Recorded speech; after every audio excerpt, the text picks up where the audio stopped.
Cette vidéo concerne donc le thème de le web et nous allons parler du protocole HTTP ou le protocole d'ailleurs HTTPS vu qu'il se ressemble beaucoup. Donc le document à savoir numéro 3, qu'est-ce que le protocole HTTP? Un protocole est un ensemble de règles établies pour organiser l'échange de données. Un protocole, voilà, c'est ça, ce sont des règles. C'est-à-dire qu'il y a des règles à respecter obligatoirement. Et il va y avoir, on va parler cette année beaucoup de différents protocoles. Et donc, il faut avoir ce mot en tête. Ce n'est pas comme en physique chimie un protocole. À la rigueur, si, c'est la même chose. C'est les différentes étapes à suivre obligatoirement pour réaliser l'échange de données. Voilà, c'est une autre façon de voir les choses. Et ici, on parle de règles établies. Donc, forcément, il faut que pour consulter une page web, on respecte certains protocoles. Et l'un des protocoles les plus utilisés pour la consultation de pages web est le protocole HTTP. Donc pour consulter une page web, un poste client, c'est-à-dire un PC ou un smartphone ou n'importe quoi qui en veut naviguer sur le web, envoie une requête, c'est-à-dire une demande, à un serveur web. Le serveur web, c'est l'ordinateur qui va contenir le site web, c'est-à-dire les différentes pages, différentes images, les différents fichiers, textes, tout ce que vous voulez. Donc celui-ci, le serveur web, retourne une réponse contenant les ressources, les textes, les images et autres. Les requêtes, donc ce qu'on avait appelé les demandes tout à l'heure, respectent les règles du protocole HTTP ou HTTPS. Ça veut dire qu'il faut qu'elle se fasse dans un certain ordre, il faut faire telle demande avant telle autre. Voilà, on ne va pas rentrer dans le détail complet parce que finalement il y a beaucoup d'allers-retours.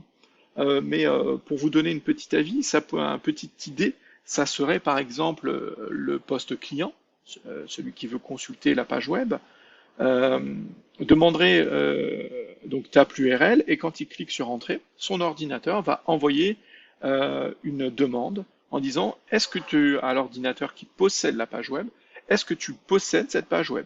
L'ordinateur va répondre en disant oui, je possède cette page web. Ensuite, votre ordinateur va dire est-ce que tu peux m'envoyer le contenu? Et le serveur va dire oui, je vous envoie le contenu et ce contenu sera de tel type. C'est-à-dire, il y aura des images, il y aura ci, il y aura ça. Et il va associer le contenu. Donc voilà un petit peu, ce sont des règles de communication, d'échange pour accéder aux pages web.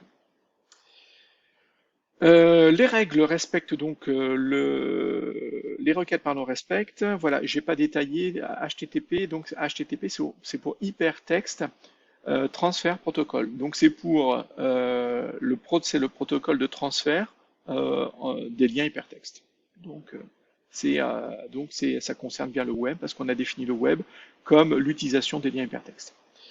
Donc qui réglemente donc ces règles et ce protocole réglemente la communication entre le poste client, le poste serveur et le serveur web.